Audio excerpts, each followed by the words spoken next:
Okay, so I wanted to share this video because I don't know who it might be helpful to.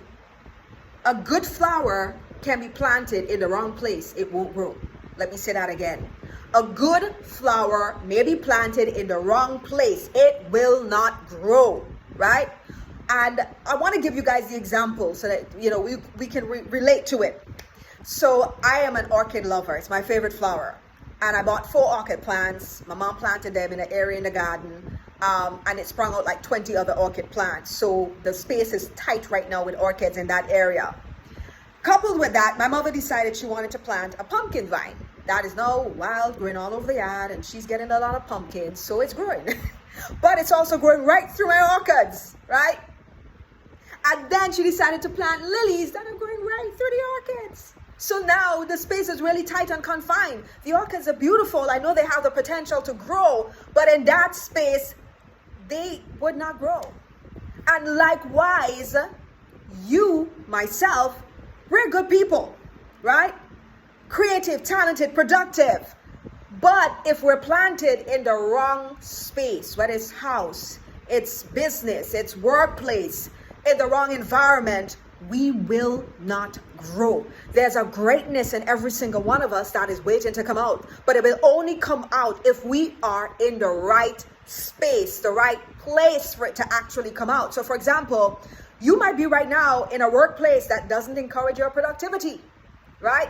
Your boss might be saying, but you're not productive, you're not working, you're not this and that. But the truth is, you are a productive person, you are a creative person, you're gifted, you're talented. You know for a fact that if you tackle that thing, you would kill it. But maybe you're in a workplace where people are biting at each other, where they don't support, they don't encourage, they don't lift up. Maybe you're just in a workspace where you feel stifled, where there's maybe a lot of jealousy, a lot of envy, comparison. And so because of that, you went into a shell, right? I don't know if you can relate to that. And because you went into your shell, now your productivity is stifled, right? Your talent is stifled. The gift that you have is not coming out because the environment is not encouraging it to come out. Maybe you got a goal and a dream and you shared it with somebody in your house. And it's so big that they can't see it, but it's in your heart. God gave it to you so you could see it, right? But it didn't encourage you. So you went into a shell, you shut it down. And now your gift and your talents, maybe there might have been more behind that, but you never brought it out. So you just locked yourself in and you swallowed everything that God gave you, right? Maybe you're a good person that went into a relationship that was bad soil. You just got planted in the wrong place. And so maybe you were a loving, caring person, and then now because of that bad relationship, you're just locked into a shell. You just don't bring that out anymore. We all are good people. There is something good, talented, gifted, creativity.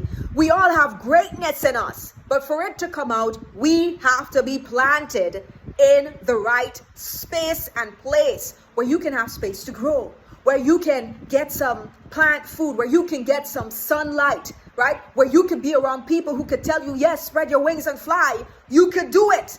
And so your productivity is going to go through the roof. Your gifts and your talents are going to go through the roof. You're going to set yourself on fire because you decided to root yourself up and plant yourself in a place where you can grow. That's it. So if right now you might be in a good flower, but you just planted in the wrong place, don't be afraid to uproot yourself and plant yourself where you can spread your wings and fly. I don't know who needed to hear that, but hopefully it was helpful.